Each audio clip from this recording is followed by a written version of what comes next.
Welcome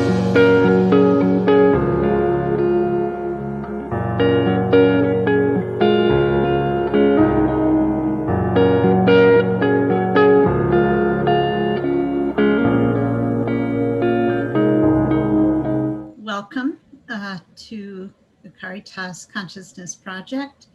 I'm Gloria Cuello, and this evening we have Debra Overberg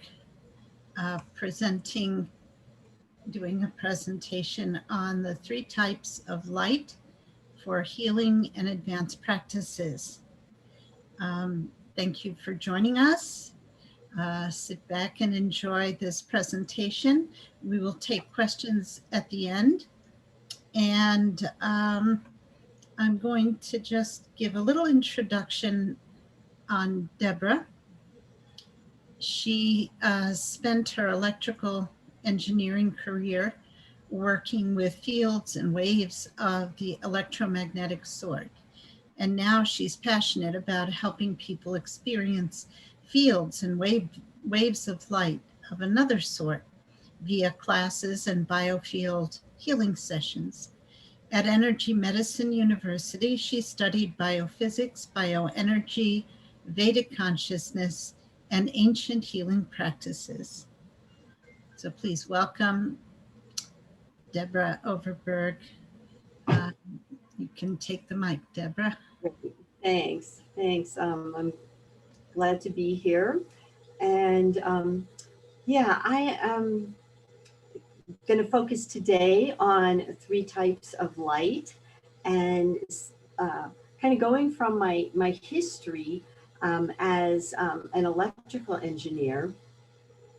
When I started to move into the biofield healing, Reiki, massage therapy world, a lot of people use the same terms, frequency, energy, light, in terms of healing, and they didn't mean necessarily the same things as I was taught. So I'm hoping to shed a little bit light on some of the differences there, and I'll share some of my screens here, and see if we can kind of understand and quantify what we mean by this, and maybe even bring a little bit of new information in that will help kind of distinguish it.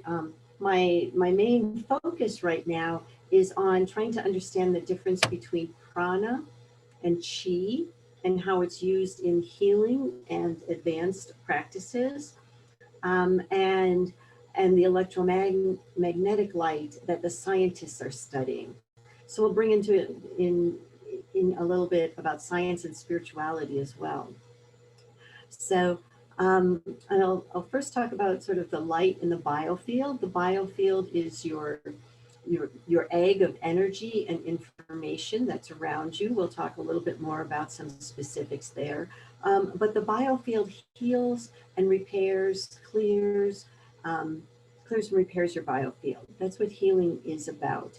And advanced practices are those which generally sort of the meditative Kriya Kundalini yoga practices that enhance your natural gifts and talents, and in some cases add new capabilities, like those of this great the cities, the gurus have new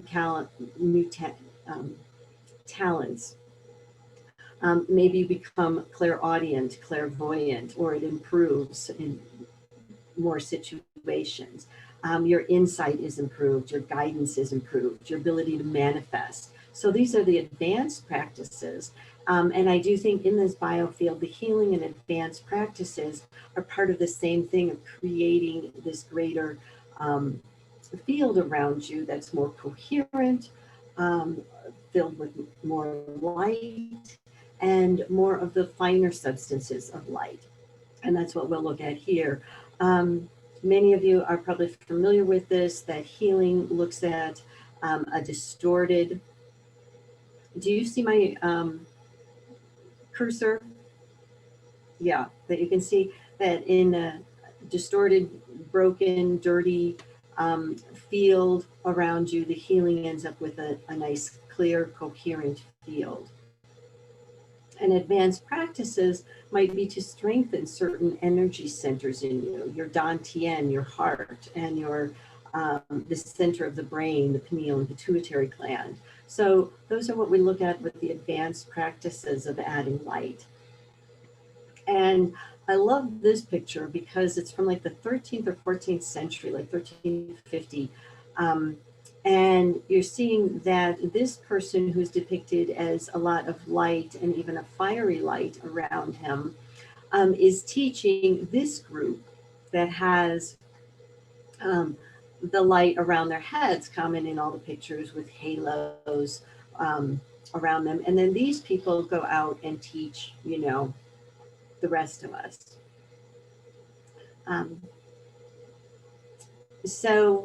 I mentioned this combination of science and spirituality in that the spirituality talks about these three types of light, or the science talks about some quantifiable aspects of the light. And what we'll be kind of focusing on is what I'm going to call here sublime light or subtle light.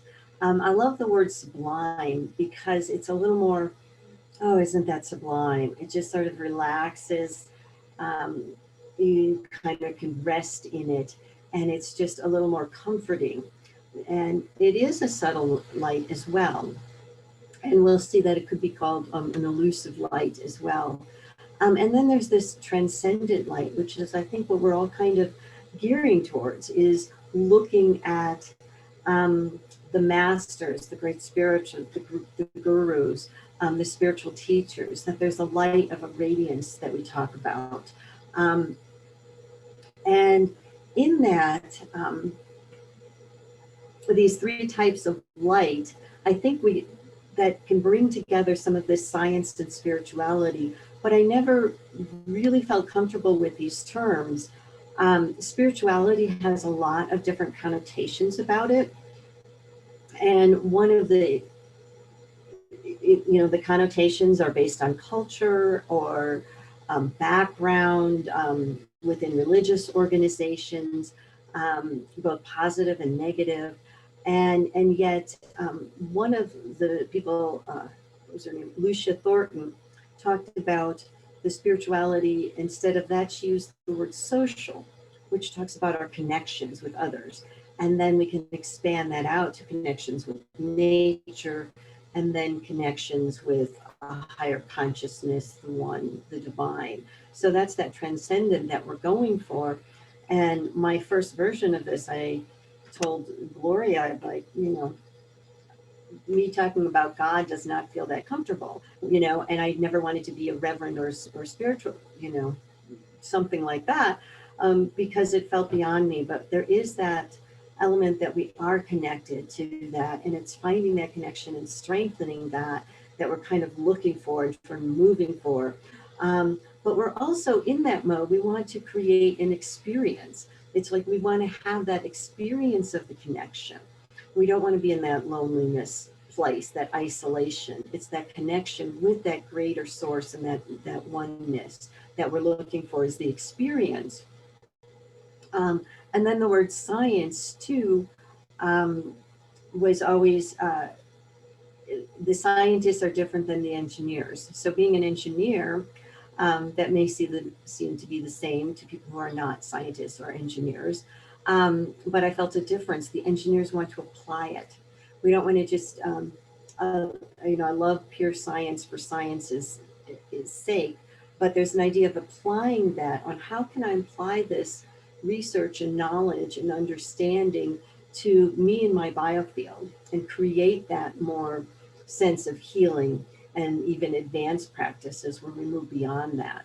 So it's sort of like engineering an experience, that we want to have that experience of this transcendent light.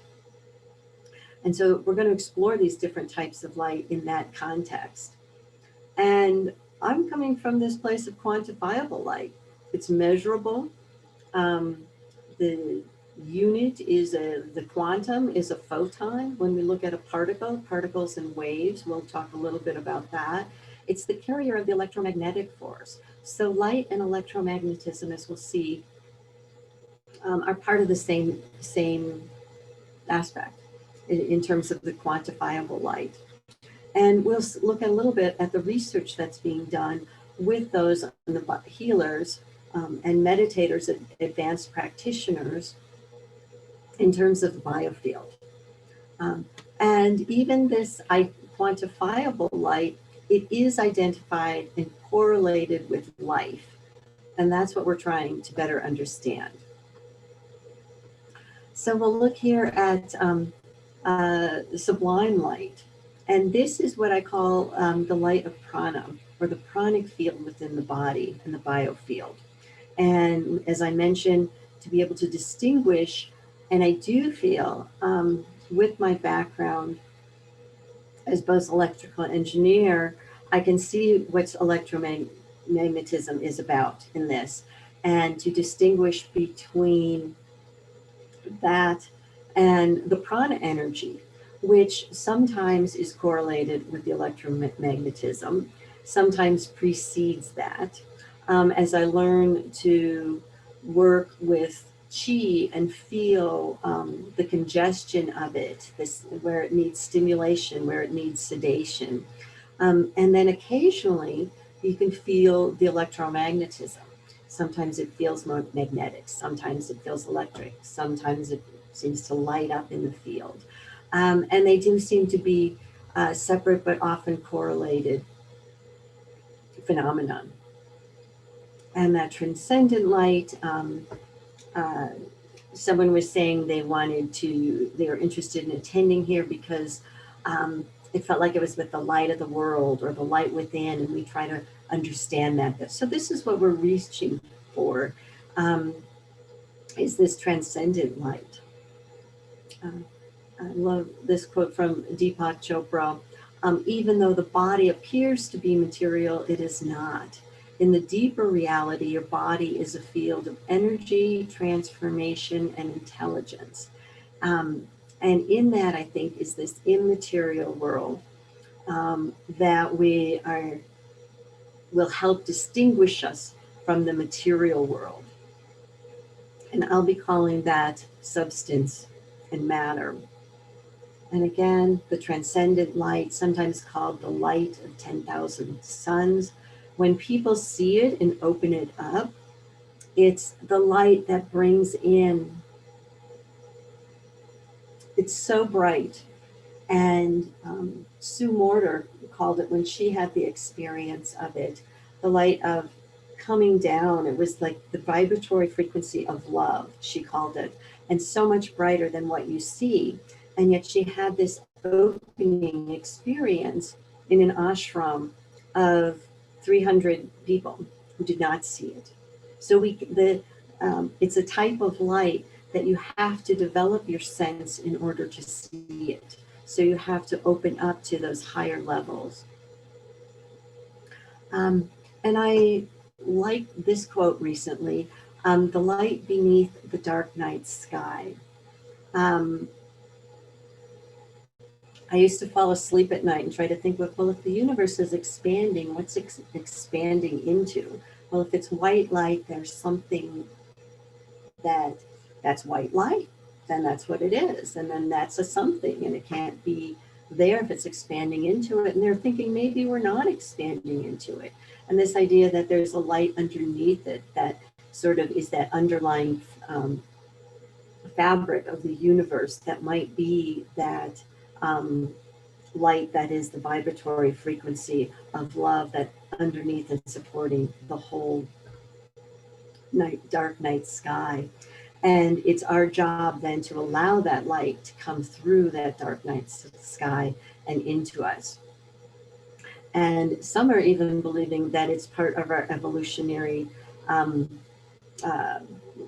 process, is to include more of that light into our energy field as we become more aware of it and more coherent in that light and moving forward with that energies. And that involves bringing in all three levels of light. So we're first going to look at some of the light in the biofield, and we'll look at the quantifiable light first, and it's most often referred to, we're seeing it most frequently in terms of growth. A lot of work has been done, Fritz Popp, with the light in plants, especially growing plants. Uh, Gurwitz was one of the first ones looking at the growth in onion plants. He called it mitogenetic rays, and they have seen some light associated with it. And also this disease healing repair process we talked about in advanced spiritual practices. And we'll see how this light is entwined in the biofield, that the quantifiable, the sublime, and the transcendent light may be attached to each other, and particularly going from this direction transcendent to the quantifiable, and not necessarily the other way around. So looking at what I studied sort of from the background, what scientists study, what they measure, the quantifiable aspect of light. I was going to start here with Sir Isaac Newton, and he's most known for his book on the forces and calculus, the Principia, but he also wrote a book on optics, and he described the wave-like nature of light and what he called corpuscular nature of light, which is now called the wave-particle duality. And when push came to shove, he said, well, I'm going to call it a particle, or corpuscular. And so some other people gained some fame on this, but he had probably the best, a very good understanding of this dual function of light that we're still trying to understand, the wave-particle nature of it. And worked with the prisms. That was sort of, I call it the iPod of the day back then. He wrote about the excitement of finding the prism in the market to bring to his new work. But I'd like to do a shout out to a couple female scientists that are lesser known around this. Emily de Châtelet took Newton's work and also had a lot of great teachers as well, and came to her own understanding and some discoveries in terms of heat as an infrared light, which is now able to be seen with our night goggles and infrared heat detectors. And she was the first female to publish a scientific paper, and in France and maybe in other areas as well. And her work inspired Voltaire. She was friends with Voltaire, lovers with Voltaire for a while, and they so his scientific aspect was continued on. And also significant in the history of light is the photoelectric effect. And this is what Einstein, this is a young Einstein here on the left, won his Nobel Prize for. It was not for his work on the relativity, special and general relativity. It was for the photoelectric effect, maybe because this was more understandable. But a lot of this came from his wife, Mileva Maric, who had studied with another person and got some ideas on this, which her and Albert developed on how the photons, the rays of light, when they hit a piece of metal, go off and release electrons. And so what this ended up showing was this photoelectric effect, that the photons and that light and electromagnetism are related. And this was a huge thing. And this brought together a lot of the science that came before them and great understanding. And it's brought about where we are today. And again, it showed the particle and the wave duality, and that light is quantized. And my favorite from electrical engineering world is James Clerk Maxwell, that this was the result of that he was the one who created the mathematics around electromagnetism, And that light is part of this electromagnetic spectrum. And here's a common graph we can see of the electromagnetic spectrum. At the lower frequencies, we have radio waves, microwaves, and going up into this infrared region, which Emily du Châtelet, Madame du Châtelet, told us about. And human body radiates heat. And so much of our discussion here is in this realm of infrared. Visible light is actually a very small portion of the spectrum, and UV ray light continuing on. And as we get higher, now we start to get, first we get sunburn, and then we have X-rays, which are potentially harmful in large doses. And the digital X-ray machines are much safer. And on up to the gamma rays, which are very destructive to our bodies. And so I see a lot of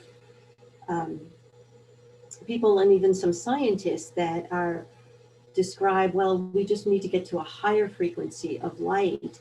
But as we go higher and higher, we really don't know what's anything beyond these gamma rays. But it seems like to me that would be more destructive. So we're going to look at light as, instead of a frequency, what frequency and frequency of what? So we could say, well, what frequency in this electromagnetic spectrum are we talking about? Or are we talking about a frequency of something else that's not an electromagnetic wave? Do we just get higher, a higher frequency that seems to me destructive, or do we get a frequency of something else that is of a finer quality, a less dense quality?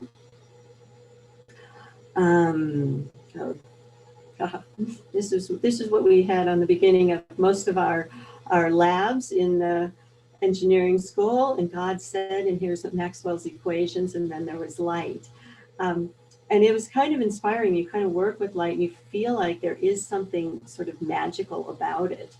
But it feels different than that light. And we'll look at the Vedic version in a while. I also wanted to distinguish light from sound.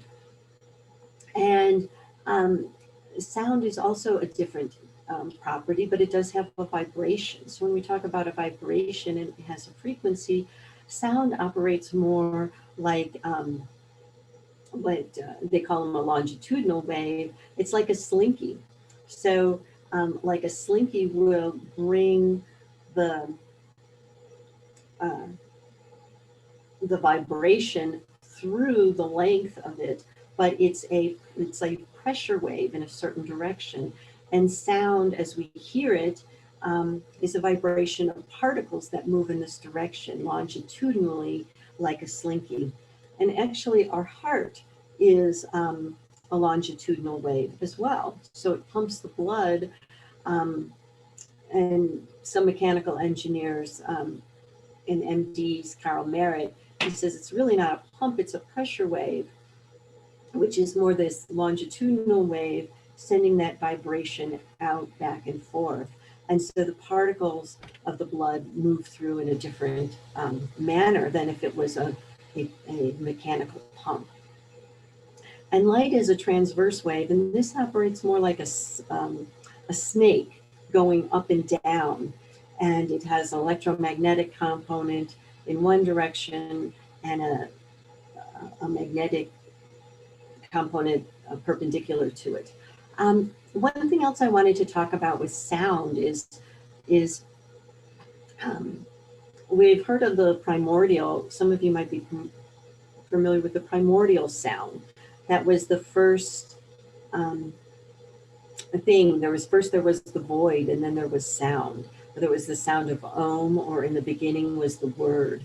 And so in this place, you're in a void. So we're not having anything that could vibrate through particles. And yet this is supposedly this initial sound. And again, something you could put yourself to sleep with, thinking, what could make this sound? How could it make a sound and a vibration in something where there's nothing?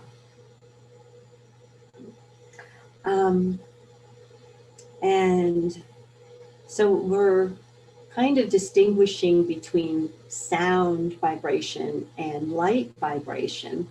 But there's also a distinction to be made between the vibration on the material level, on the physical level, and on the subtle realms. And sometimes those get put on the same charts. And this was an early depiction of this subtle bodies and talking about the higher frequencies. And you can see its frequency at the bottom charting here. And they're trying to attempt to make clear that there are subtle bodies that we have as part of our field, our biofield, physical, etheric, astral, several levels of the mind or the mental bodies, and then the spiritual body. And they depict it as higher frequencies. But it was made clear originally that this was supposed to be just sort of an analogy. And it kind of got interpreted, and maybe because of my background, it's like, well, we're talking about a frequency of something else.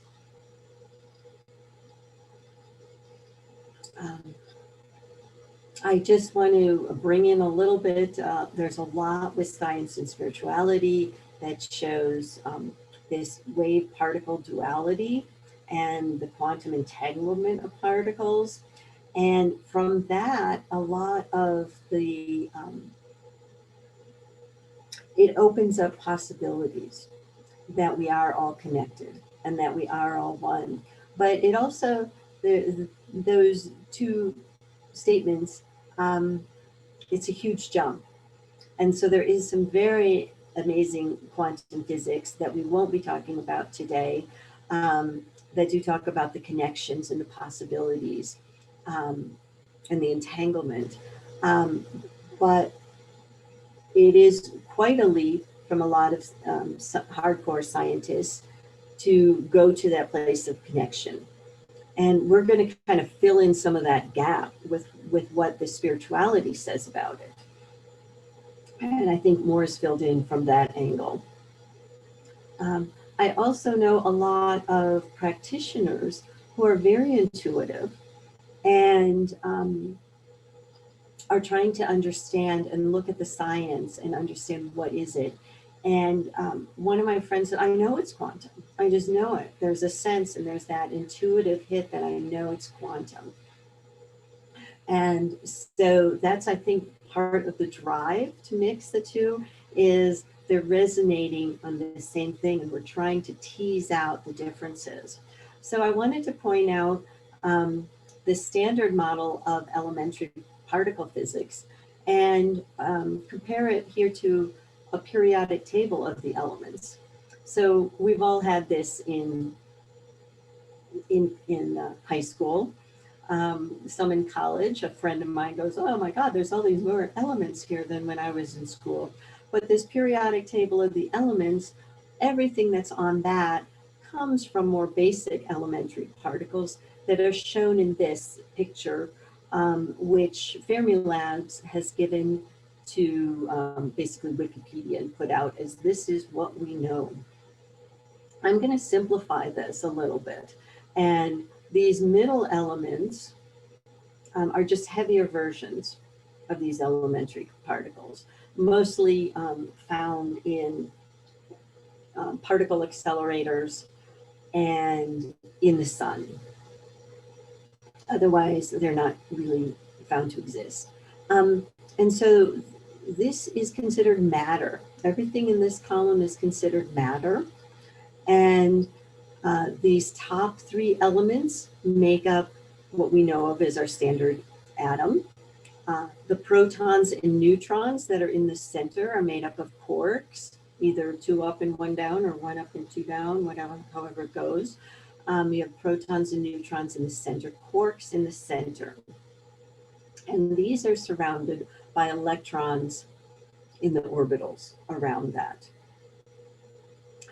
And there's something down here, it's an electron neutrino, otherwise just known as a neutrino. And that's a part of matter.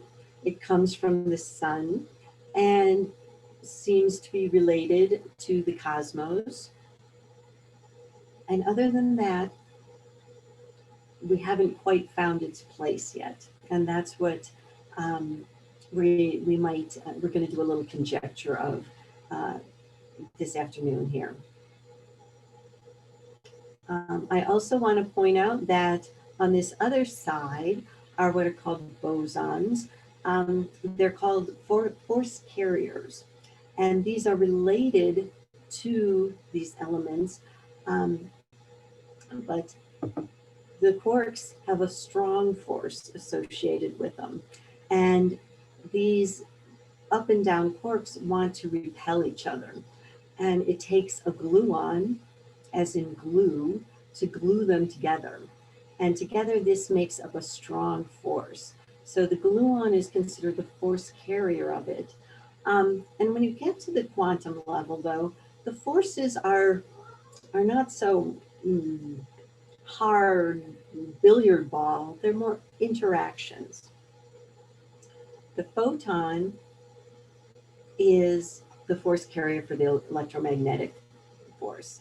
So this is our second force. And then our weak nuclear force is carried by the neutrino and its associated bosons. So we've got, and again, little is known about this. The neutrino is also called the ghost particle. And we have over in this other corner here, what's called the God particle, or as somebody pointed out, the goddamn particle was what he was going to name the book, but the publishers changed it to the God particle. And this is a scalar boson, and we won't be talking about that. So this is what we know of quantum physics. These are all particles and they're all waves. They all have frequencies, and they have their rules of interaction. I don't think we want to go too much into this, but I said that quantum electrodynamics from what Einstein did was carried on by Richard Feynman, and took the electron-photon interactions to that quantum level. And this is always given in units of hertz. I wanted to distinguish this between what Tesla calls, and some of the biofield scientists and others in the free energy world picked up from Nikola Tesla, the non-Hertzian waves. And again, this is, there's a lot of debate on what these non-Hertzian waves that Nikola Tesla talked about are. It's often referred to as longitudinal, some of the scalar waves, which are sort of a higher potential of the James Clerk Maxwell equations, the original 20, not the 4 that were shown earlier. And this could also be, I think Nikola Tesla was also intuitively tapping into the subtle energy waves and potentially the neutrino waves as well. There was a lot that he was ahead of his time on. He actually holds the patent to the Wi-Fi communications, and the cell phone people, engineers in development, were surprised to end up at the patent office and say, oh my God, Nikola Tesla's got the patent on that. So it's he was ahead of his time in many ways, but there was also not the broader understanding that we have today. So fitting his ideas into our understanding is a little tricky. So that's sort of our quantifiable, measurable electromagnetic waves. And what I'm most interested in is the light of the biofield. And some people see it, sense it, feel it. It's associated with an energy. It's associated with the aura. People see auras, but not all people see auras. And we'll talk a little bit more about that. Rosalind Briere was saying, the aura is really the mind. The mind is the aura is the mind. And she worked with a scientist. She was an intuitive and had some science background as well. And she worked with a brain surgeon who said, your mind is not your brain. After his work on all these surgeries, he was very prominent, thousands of brain surgeries. He said, your mind, it's a field that goes in and around the body and goes through the brain. So it's connected to the brain, but it's larger than the brain. And as Rosalind put it, therefore the field around your body is your mind. So she brought in this mind component to it. As a massage therapist, they simplify things and feel that the body, the biofield is basically your physical and energetic aspects, then your emotions and your mind and your spirituality, or again, physical, emotional, mental, and social. That's sort of the simplified way to put it. The National Institute of Health does have, in 1992, they described it as a massless field, not necessarily electromagnetic, and that electromagnetic includes the photon part, the light part, but it's a massless field that surrounds and interpenetrates the human body. The other descriptions, it's a complex organization of subtle energetic forces that maintain and regulate the delicate balance of the organism. And I like the idea that it's not just balancing, and we think of it as sort of homeostasis in the body, of bringing it back to normal, but they're calling it the homeodynamics, that, oh, now we got to change our stasis. We're going to get up and get active and get out and do some stuff and exercise and go out and meet the world and be active and engaged. And that stimulates the sympathetic nervous system. And then you get up and your muscles are ready to go. And that's opposed to the parasympathetic nervous system. So the homeodynamics that brings you to rest and relax and come back and digest your food and laugh with others and get the endorphins. So there's a real dynamic process. And in this biofield is this conduit for the information and energy. So it's to supply this whole homeodynamic process from the very small interactions at the cells and the DNA level all the way up to our physical activity and mind and spiritual practice. So again, are we looking at just biophotons, the quantifiable photonic light? Are we looking at the chi, the sublime light, or that transcendent light? So these are just matters of degree that might have different substance to them. And my favorite model for those more subtle substance is the model of consciousness from the Vedic texts that are thousands of years old. And they say that basically the biofield, they don't, as we would call it now, is made up of 5 sheaths that they call koshas. And the one sheath is our physical material part, the Annamaya kosha. The next is the pranic layer, our energy body. And we'll look at that a little closer here. And the next layer, this sheath, and a sheath, it means like, we can put a sword in a sheath, but it can also mean like a vase or a container, like nested Russian dolls that have different densities to them. So our thoughts and our emotions are less dense than our energy body. And then beyond that is our intellect or wisdom. And this this almost to me even includes our um, sort of, I want to say, like ethics and morals.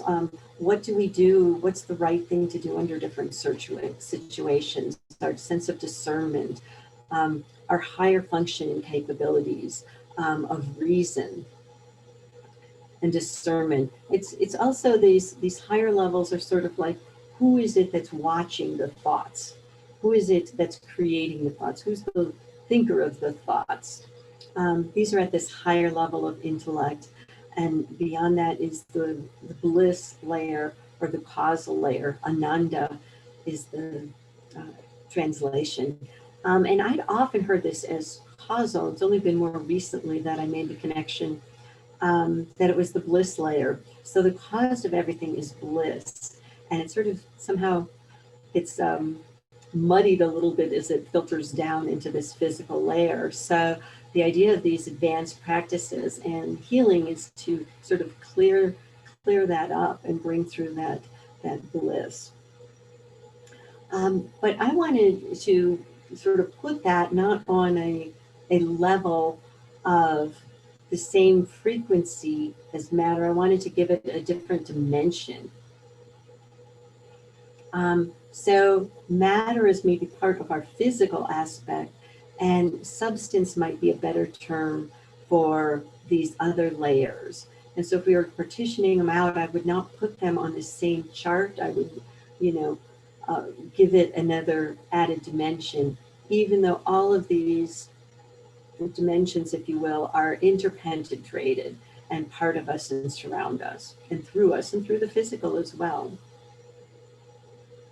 So we are not just our material body.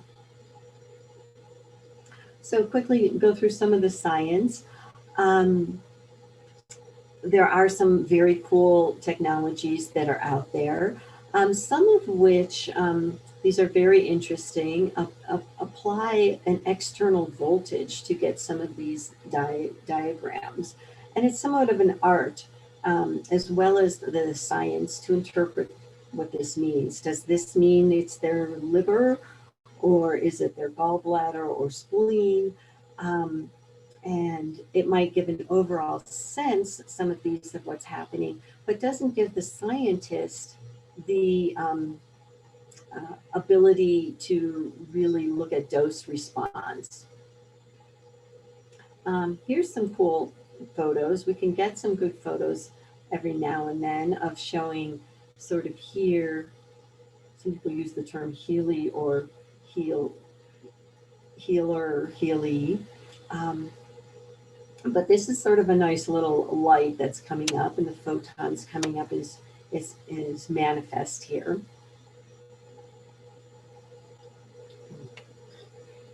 But that's not useful for sort of diagnosing and healing. There is some very good data that I think of. It looks at the higher levels, these outcome studies. We're not looking at the physical matter so much of measuring the light itself, but we're looking at perhaps outcomes of pain reduction and stress, self-reported. There's a lot of the studies there. And we might look at indicators that are not, necessarily mechanism of action on what is happening during a biofield therapy, such as, was the metastasis of a tumor significantly reduced? How are immune responses reacting? So those are all extremely positive for all the biofield therapy. But when they try to look at this mechanism of action is where the difficulties seem to arise.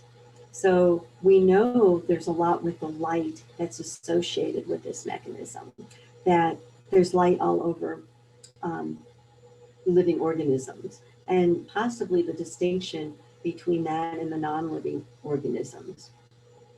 It's endogenous light inside the body. Now, we of course have create shadows So the light does not penetrate our body, which is why we have a shadow. But how does this light get in our body? How does the light get in? Oh, how come we have a light detector in our pineal gland? So there's a lot of terminology for the various light that's within the body. Biophotons.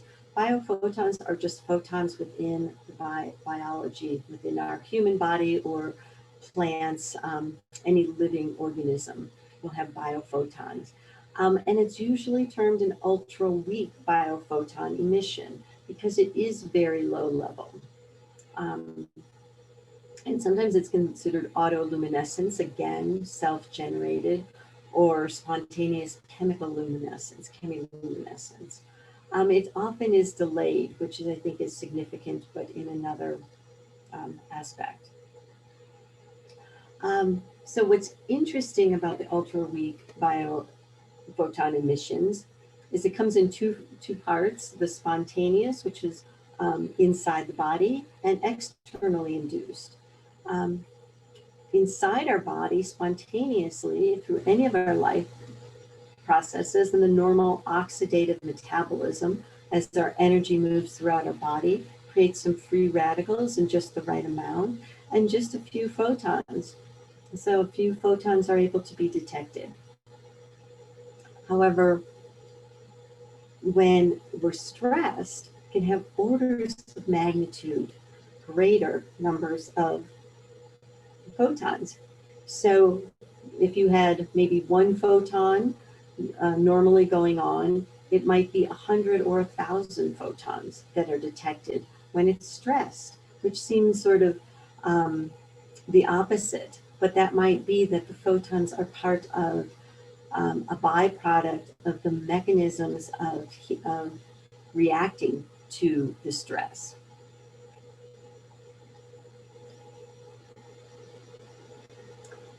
So the neuroscientists are also looking at the photons, a lot of photons in the neurons of the brain.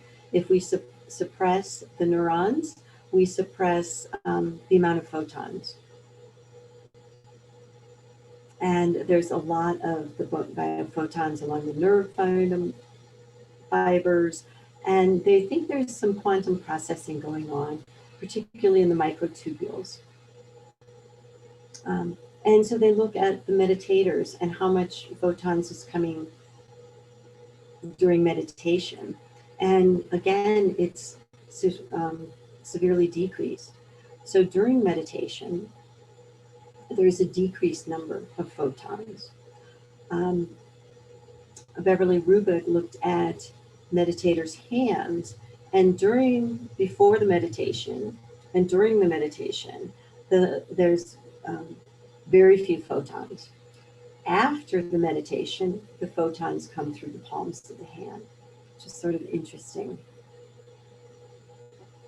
Photons are associated with growth, plants and animals. Like I said, the disease, more inflammation, more tumors, more photons. Where are they produced? They're produced in our DNA. They're produced in the mitochondria, which is the energy production of cells and muscles. They're produced in the cell membrane. This phospholipid bilayer generates the photons, as does this cytoskeleton, which is like little fiber optics through a cell, little communications and flow through there. That's the fascia of the body. So the biofield healers, they're looking at what happens when somebody places their hand on or above the body.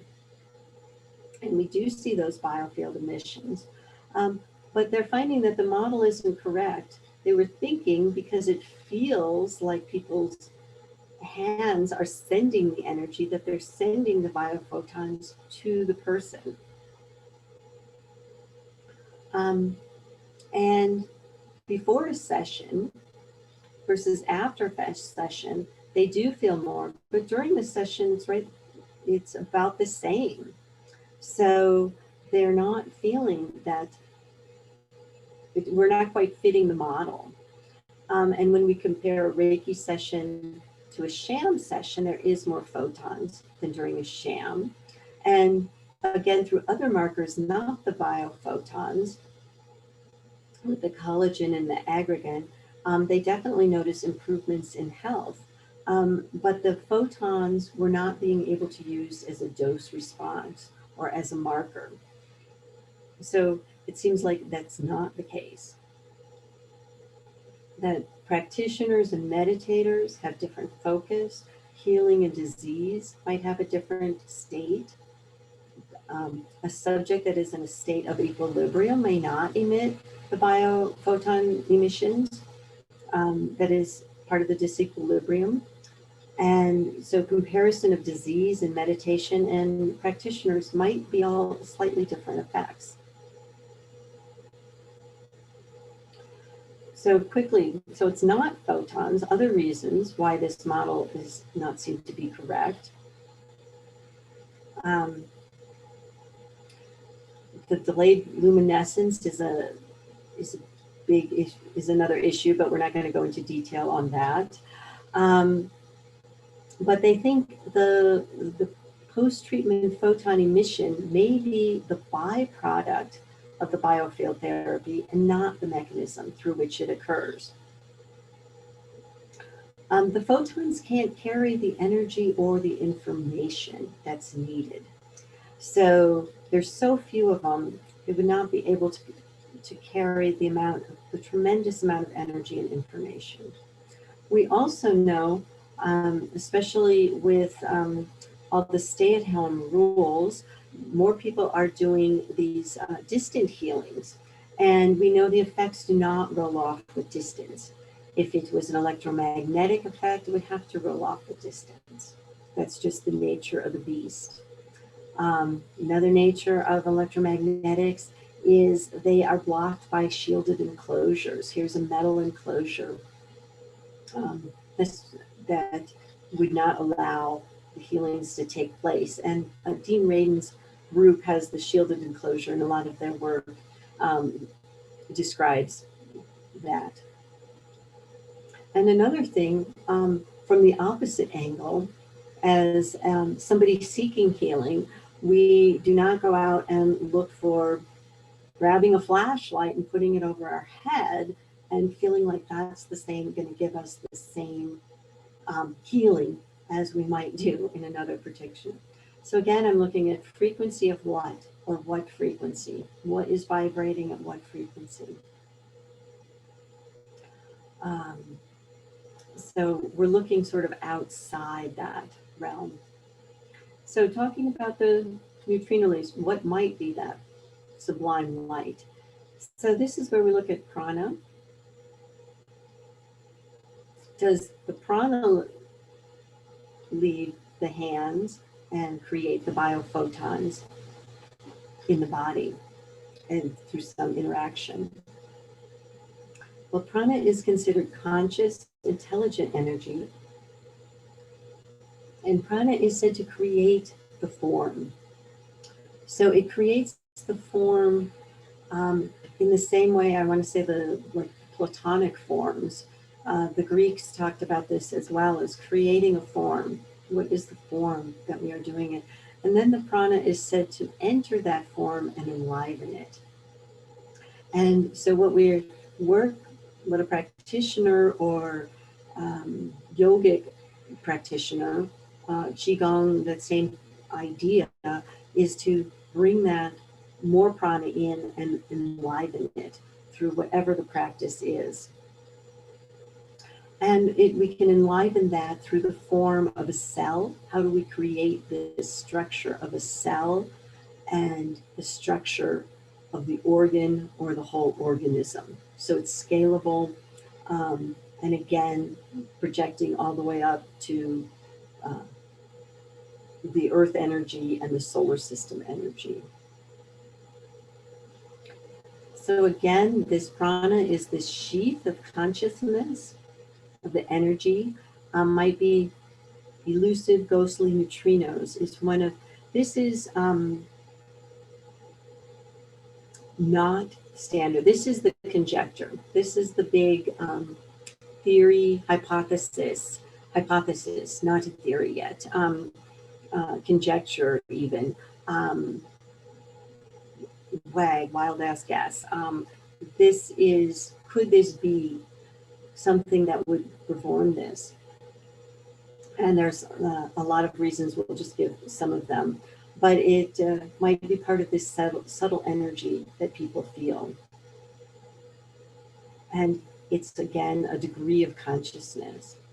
So my questions are this: if neutrinos are associated with this life force energy, what if that's true? And what if these neutrinos are associated with this biology? Could this be not only a field of light and information, but something that's neutrinos that are hard to detect? Much harder than even the photons. This is the symbol for the neutrino, which is the Greek letter nu. It looks like a V. And that makes up part. And if that were the case, the neutrino light could be that big distinguishing factor between life that is part of biology versus our physics, that would distinguish organic chemistry from chemistry. The one major place that I have found some agreement with is from a guru who was a mechanical engineer, and he has learned to transmit the energy and offers it online. Mahendra Kumar Trevetti is his name. The Trevetti Effect is his registered trademark. He has a team of practitioners working with all the plants and the animals, trees, microbes, humans, nutraceuticals, and testing them, sending energy to them, and measuring the outcome. And it shows that there are more neutrons, and that therefore there's a transmutation going on. And where there's a transmutation, neutrinos are involved. This is him today in a little more of his guru mode. And anyway, he has a lot of papers that are written out there in standard publications. So again, he's looking at the neutrino and also conjecturing, is this possibly involved? So I don't want to go too much into the quantum physics of this, but the electron neutrino I consider somewhat of a massless matter and a matterless mass. These can be a massive force carriers here that can have quite an impact. And by the way, this weakly interacting force is just weakly interacting because they suspect it doesn't interact with much.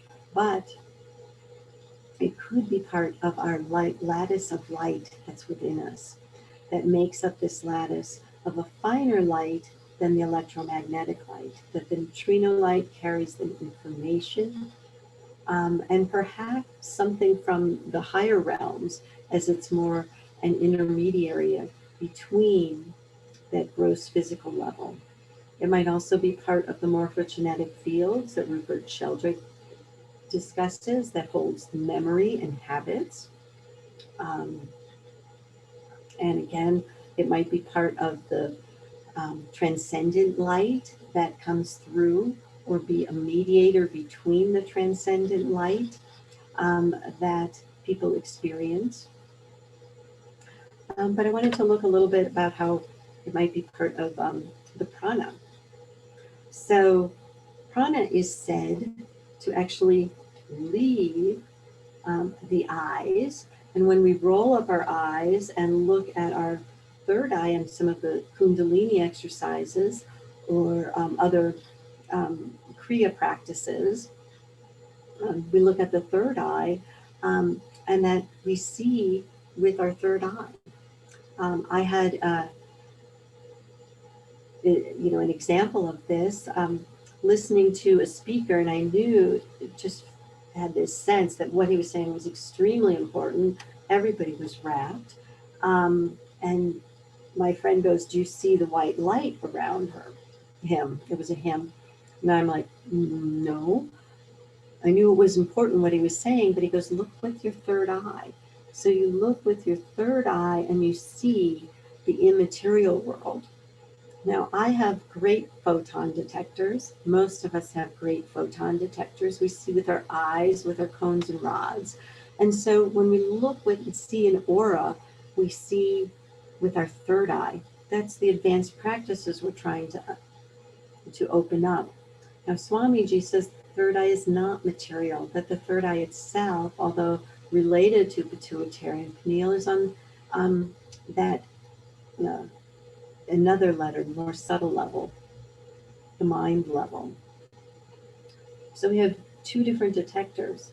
The prana can also come down as liquid light, nectar of light, and that this can activate the pineal and pituitary, and it feels heavy, and it feels that massive quantity, more like watery light as opposed to an airy light.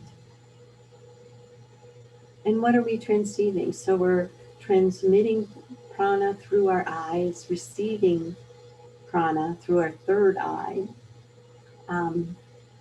and using it to affect and increase and activate the pituitary and pineal. Biofield practitioners use their hand as both a detector and an emitter, that this is an emitter of prana, and the biophotons might be a byproduct or a secondary, or as the prana comes into the physical. So we use our hand as detectors. And the biofield itself could be this detector of energy and an emitter of energy. And I see this most distinctly with the contrast of when the biofield gets damaged. So during a motor vehicle accident, for example, the prana detector might get damaged, say in the left part of the head is hit. And then that person will continually hit their left side of their head on every cabinet door, every car trunk, anything that gets in the way. It's as if they can't sense that, and they'll never hit their right side. One client was hit behind. She goes, I can't tell when my horse is behind me anymore. So where is that sense of detection might actually be part of that field that can send and receive, and that be part of that detector to know when your horse is behind you. And again, Rupert Sheldrake, his sense of being stared at might be through our prana field, which might potentially be our neutrino field. Vietnam vets were trained to bring in their aura and hide behind trees. And if this was declassified, I don't know, 10, 15 years ago, that yes, those Vietnam vets who were trained to do that had a much greater survival rate than those that weren't. There's also a distinction that was found between chi and prana using sword fingers. So here's a practitioner of a technique called sword fingers, and they think of it chi. I think chi and prana nearly the same thing. But the chi and the practitioners say the chi comes out the fingertips, and they were finding some prana though comes out the fingernails. So the energy is moving along and the photons come out the fingernails. This is a great to work on yourself with sword fingers. It's very easy to work with clients, especially some of the organs. It's once you're moving around your sword fingers as a detector to try to see where's congestion, where it's flowing. And it's said the energy is said to come from the heart out through the fingertips. And again, I ask, might this be the neutrino force as something distinguished from the photons? And then we'll look at some of the very quickly, some of the basics of the neutrinos. It comes from the sun. We all know that being out in sunlight is important, and it feels different than turning on even your broad spectrum light bulb. There's a different energy about it. Heat comes from the sun, the sound, plasma, but only neutrinos make it to the other side of the Earth. Everything else is blocked by the Earth.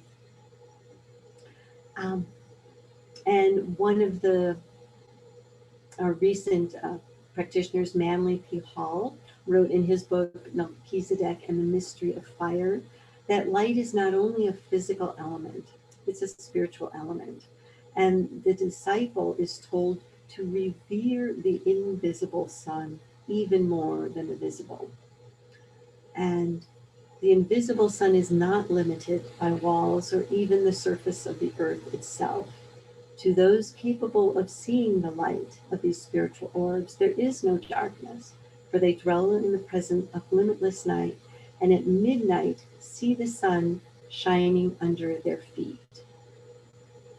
Well, at midnight, we're on this side of the earth, the sun is over here, and the neutrino light is coming up through the bottoms of the feet, shining under your feet.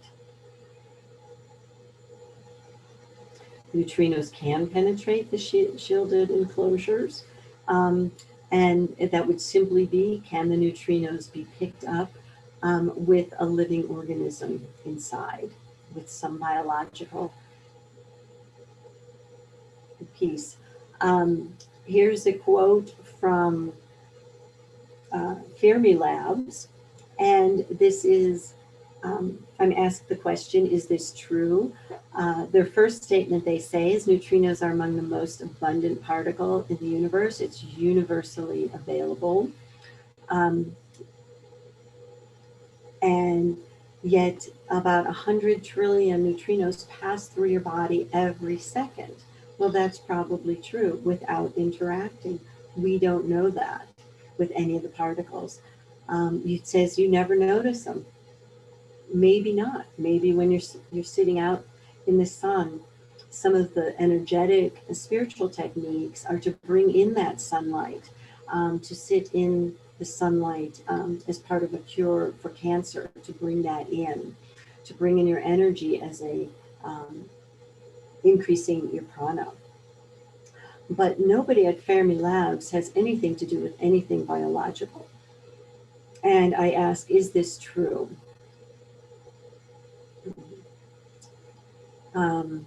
So as we start doing the applications of this light, then I'm going to look at two cases really quickly.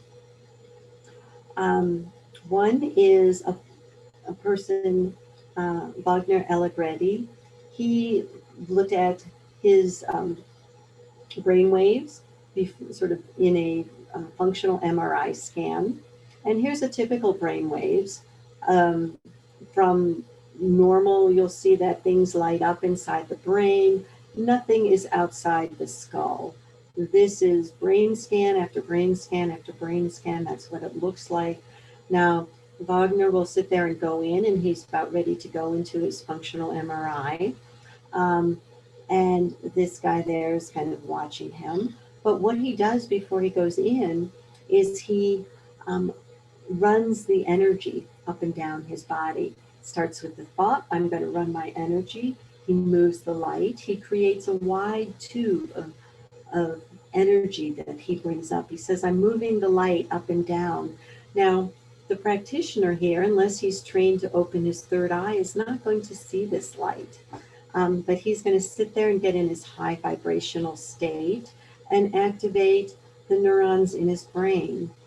And that practitioner then was shocked to find for the first time that there's light that's generated outside the skull in all these areas. And you can see the brain inside is quite lit up as well, but it even extends beyond the brain. So he's in a high vibrational state that he's consciously chosen. The cause is the thought and then the moving light. And then we can see the effects on the physical. So that's the process. So this light, I asked the question, is what he's running through, is that potentially the neutrino energy? And then it gets to the physical and shows up as something you could read with a piece of test equipment. Another example is a heart-centered meditation.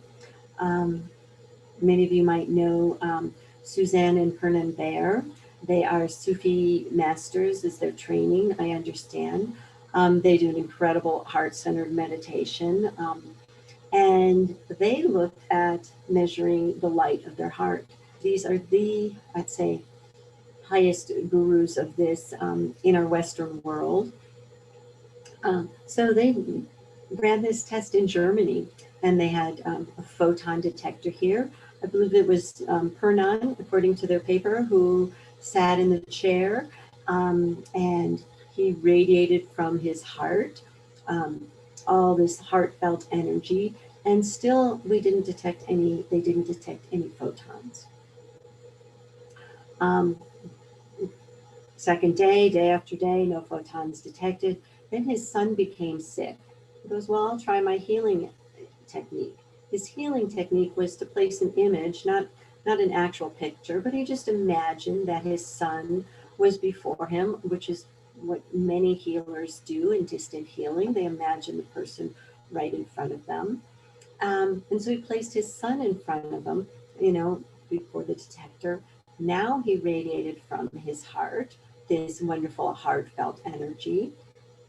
It went there to the light, to that image, and now the photons were detected.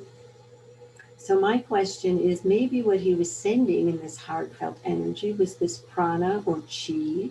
Potentially that might be a neutrino energy. There is a neutrino. Neutrinos are known to create photons in the body as their byproduct. And that is a technical paper I'll be working on here. And that is well known by the Fermi labs, and hundreds of labs, hundreds of people all over the world understand this connection. But now the photon detector went kablooey, as Bill Bington says, everything lit up. So this heartfelt energy, this is potentially leads to a mechanism of action here. I'm switching to gears here a little bit. I was at the Earth Summit in 1992, and they had an Indigenous Day. Al Gore spoke just prior to this photo. This is another US Senator, John, I forget his last name. And here was a Kayapo. And these people had the most amazing heartfelt energy. And after this day, this guy and others, you can see how he's creating a community of new friends. But he was sitting with some of his other medicine man of various countries. And I recognized it from this day. And I felt this energy while I was walking down the street, and a half a block later, I turned the corner and this guy and his buddies are sitting in a cafe. And so here he was able to extend his heart energy so far that it could be felt, with 10 other people a half a block away. I know very few people that have that power. And there's some of them interacting. He was Maurice Strong, the head of the group. So can we get that energy, create that energy within our own heart, that we could extend it out with 10 of our friends to half a block away, where somebody, who me at that time, an engineer looking to change jobs, can feel it. Not attuned, not practiced. Anyway, I'll skip that portion. I think I'll just like to finish there, that is what some of the advanced practices of how do we radiate out that heart energy to that extent. I later had a vision of that heart energy, and I put that with on my business card. So I don't want to go into the details now, but that is what I think what we're all looking for is, can we bring more of that light and that energy into our system? So how are we doing about timing? Anyway, with that, again, I'd like to say thank you for listening. Oh, well, thank you for presenting on this very, I think, important topic of light. As we learn more about it, I think it does bring the two fields of spirituality and science together. They converge, I think, the more we study light and the more we see its evidence in. Right. And that we can understand that there might be these different layers of it, and that part of those layers of consciousness, and everybody's wanting to raise our consciousness and get that higher awareness. But I think the awareness of that light, as we begin to see more, we do our practices, we sense more, we see more, we feel more, we generate more within our own fields, that we can radiate it out to others. That is our purpose, and that might be our main purpose. We keep worrying about what's our job going to be. Well, our purpose is to radiate light and find some way to do that. Yeah, and I think that often we take in more, we see more than we're aware of seeing. There's a book that I read years ago called What Your Aura Tells Me by Ray Sanford, and he sees auras very easily.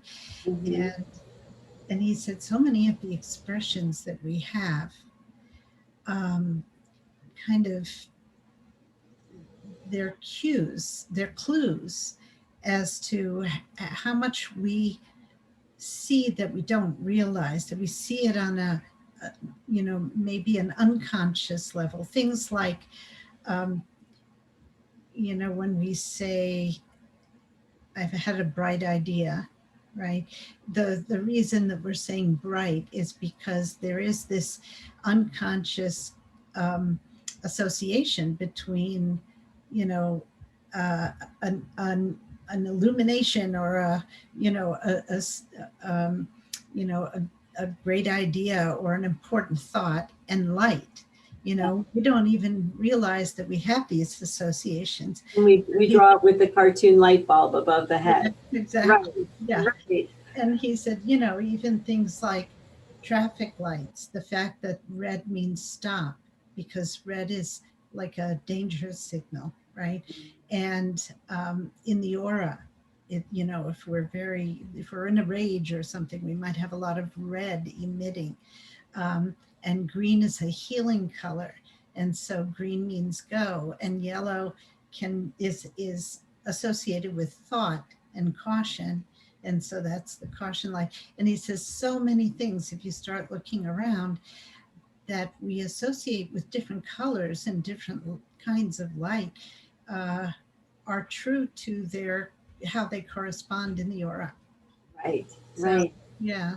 I thought Right. cool. And I love that. As I'm thinking of it, I'm thinking, right, we see these colors with the electromagnetic spectrum. And I feel like the neutrino light or the pranic light might be a better way to put it, that they sense that might have the same color structure as a mirror. So even the colors go through those layers and might be transcendent, and that each one might get brighter and brighter as each one is maybe even exponentially more powerful as we go up to that transcendent bliss causal level. Each thing is more vibrant and bright, but we have to sort of turn on our awareness to see those, to see the colors that are mirrored through the sheaths. Yeah, it's awesome. It's cool. It's awesome. And I was thinking too, you mentioned, like, we say, like, oh, the glow of pregnancy or something, with growth, there's more light, and, it's like, oh, their heart goes out to you. Well, does the heart really go out? Well, there is something that is going out to that person, you Yeah. know, that they're, Another expression that he mentions is when we say we're in the pink, that's supposed to be good health, right? oh, We're right, feeling yes, really good. We're in the pink. And he said pink um, is visible in a healthy aura, in a healthy body emits a pink aura. right. Um, and also pregnancy often emits a pink aura or pink in the aura. And it always feels really loving too, often. Mhm. Yeah. And so I think that idea of exploring the love and the light together, which is a lot of people go, oh, well, yeah, you know, sign off is love and light. And I think would be worth a lot of exploration. Mhm. And Absolutely. one thing that I would caution about is that as I feel like when we go from that transcendent light and the bliss state down through the intellect, the mind, the emotions, prana into physical, that from that direction, as it goes down, like the love can carry through that light, through the light to the physical. And so when we see it in the physical form, particularly in, you know, a living biological healthy thing, that love and the light are tied together. Yeah, I And sometimes wonder if there is a difference, you know. yeah, I think that's the entwinement, that I think they are all entwined. But I do feel like we have to learn if it goes the other way. Because I think like some of us are worried about our cell phones and what they're emitting. And after I got typhoid when I was down in Brazil with those, you know, at that at the Earth Summit there, and I got sick and I got really sensitive to cell phone radiation, and I have to strengthen myself so I don't. So electromagnetic light and flashlights and light bulbs, you know, going towards the body may not have, probably don't carry that love that we want to put into the body. So occasionally it might have a resonance that might trigger something into the proper resonance, and could have a healing effect. And that's what a lot of the devices are. But Well, we have to the be difference cautious. between artificial light and natural light, Yes, you know. that's exactly. Artificial light you can't put in the same category, you know. That's what I'm trying to distinguish. Yeah. An artificial light versus and however, I will add a caveat that with some devices, if the healer is there working with a device that is, you know, artificial, in any man-made device, it's got to be some artificial there. We're learning how to tweak some of the mechanics, but if a practitioner is standing there in their love and light and holding that pillar of light, around them and working with that, that they can be the ones adding that to the healing device, and then allow that to be transmitted. That might be a way where just your average random, you know, electromagnetic photonic light, you know, flashlight is not going to do it in the same way. So Absolutely. yeah, Well, thank you very much, Deborah. It's been really interesting, and yeah, I look forward to learning more and more on this yeah, topic. me too. Me too. And I'm glad there's a lot of scientists out there that are exploring this, and we're all kind of helping each other, you know, understand and get a better perspective from healer perspectives, from scientific, you know, perspectives, and all different approaches. Okay. And spiritual groups. All right. Great. Well, and thank you, all of you who joined. And we'll see you next time. Great. Thank you. Thank you.